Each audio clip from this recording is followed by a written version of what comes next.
तो जनरल बाजवा तो वो क्लियरली पहले दिन से नाम लेते हैं, वो उसमें घबराने की बात नहीं है। बात है कि नाम, आप जब लंदन एग्रीमेंट की बात कर रहे हैं, लंदन एग्रीमेंट किधर से एमिनेट कर रहा है? वो आपकी मुल्की एस्टैब्लिशमेंट और आपकी एक बड़ी पॉलिटिकल पार्टी जो गेम से बाहर थी उसके दरमियान का एग्रीमेंट है कि किस तरह से नवाज शरीफ को दोबारा पावर में इंस्टॉल करना है और किस तरह इलेक्टेड गवर्नमेंट को घर चलता करना है। तो वो सारी चीजें इस साइफर केस के इर्द गिर्द घूम रही हैं और वो सामने आएंगी। मेहदी साहब, इमरान खान की क्या बॉडी लैंग्वेज थी, क्या बात हुई आपकी, क्या अगला लाहेमल है इलेक्शन के हवाले से? आज तो देखें जी, कुछ ना कुछ मीडिया की नुमाइंदगी भी थी।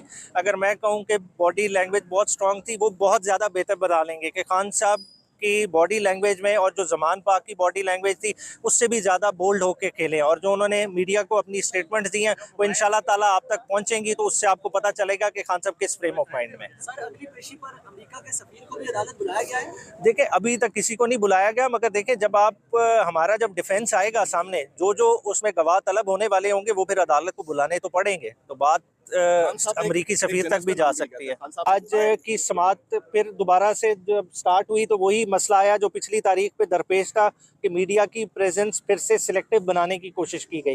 हालांकि अदालत को वाजे किया गया कि पिछली दफ़ा बाबर मलिक साहब ने सबके बिहाफ पे आवाज़ उठाई थी कि हम 3 लोग मीडिया की नुमाइंदगी मुकम्मल तौर पे नहीं करते, हमसे सीनियर अफराद बाहर हैं, उनको बुलाया जाए। आज यही बात शुरू में बताई गई कि आपने सिर्फ 4 चैनल्स को अलाउ किया है, बाकी लोग हैं नहीं। फिर इन राइटिंग एक दरख्वास्त जो साकिब भाई ने ड्राफ्ट की, जिसमें बाबर मलिक साहब बाकी सारों का जिक्र करके वॉइस ऑफ अमेरिका, BBC इनका जिक्र किया कि ये इंटरनेशनल कॉरेस्पॉन्डेंट ये भी कवरेज करने आए, इनकी हाजिरी लाजमी है ताकि प्रॉपर कवरेज मिल सके, तभी आप इसको कह सकेंगे कि ये एक ओपन ट्रायल है। अदरवाइज आप किसी भी जुमरे में से ओपन ट्रायल नहीं कह सकेंगे। तो जज साहब ने वो लिस्ट वसूल कर ली है और हम उम्मीद करते हैं कि अगली दफ़ा ये लोग शामिल होंगे, मगर फिर भी एहतियातन हम इन तमाम नामों के साथ एक दरख्वास्त दोबारा से अदालत में जमा करा देंगे और इस बारे में इजाज़त लेंगे। बाकी जो लीगल प्रोसीडिंग डिटेल हुई, आपको पता है कि कॉपीज़ डिस्ट्रीब्यूट हो गई और 12-12 तारीख डल गई। उसके बारे में मैं चाहूँगा कि उस्मान गिल साहब भी थोड़ा सा आपको आज के पेशी के बारे में ब्रीफ करें। बोलें, बोलें। अच्छा जी, आज की जो तारीख मुकर्रर थी कॉपियाँ सप्लाई करने के हवाले से, उसमें हमने सबसे पहले अदालत को एक जो कानूनी नुक्ता था उस पर बताया कि ये इसमें कानूनी एक रुकावट है कि ये ट्रायल आगे नहीं चल सकता, अगर चलेगा तो वो गैर कानूनी होगा, क्योंकि ये एक स्पेशल कोर्ट है और ऑफिशियल सीक्रेट एक्ट का ट्रायल कर रही है।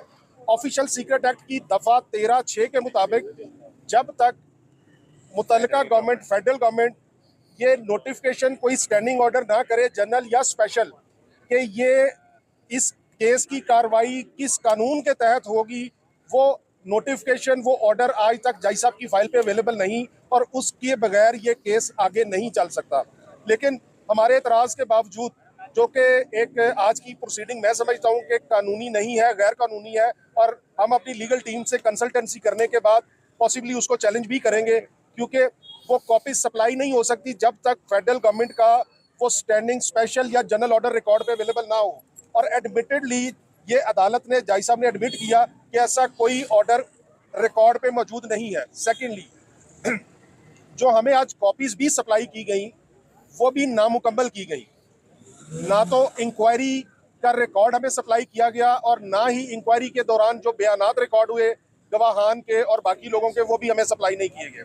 इसके अलावा कानून की मंशा ये है कि हर डॉक्यूमेंट सप्लाई किया जाए, तो हमें DVDs और CDs वगैरह भी सप्लाई नहीं की गई। तो इस मामले में हम, इस बारे में हम अपनी कानूनी टीम जो है वो अपने कानूनी लाए अमल का जो है वो तयन करेगी इंशाल्लाह। Thank you. खान साहब वज़ीर आज़म थे, लेकिन उनको प्लान का अगर पता जी, अब एक जी, हाँ जी, इलेक्शन की देखें, आपको पता है कि हमारी इलेक्शन स्पेस ही उन्होंने ख़त्म कर दी है। खान साहब कहते हैं कि आप लेवल प्लेइंग फील्ड की बात करते हैं, वो तो हमें फील्ड ही देने को तैयार नहीं है, तो भले फील्ड ना दे। देखें, हमने तैयारी कर ली है, हमारी लिस्टें तैयार हैं, खान साहब अब स्क्रूटनाइज कर रहे हैं, इस वीक से वो प्रोसेस स्टार्ट हो जाएगा और इंशाल्लाह ताला आपको पता चल जाएगा 12 या 13 तारीख को इलेक्शन कमीशन जैसी इलेक्शन स्केड्यूल देगा, हमारे खिलाड़ी मैदान में उतर आएंगे।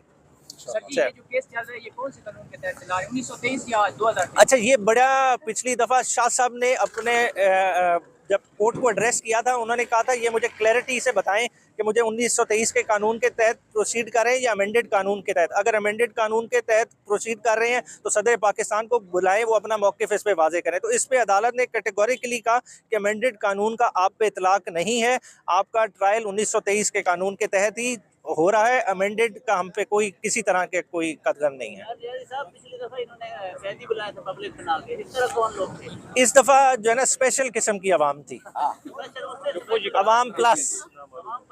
हाँ जी सर, 15 थे जी वो।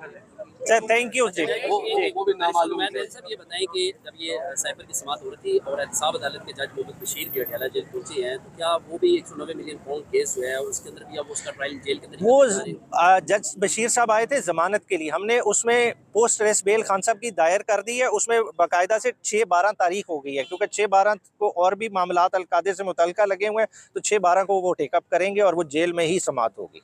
Thank you 6/12।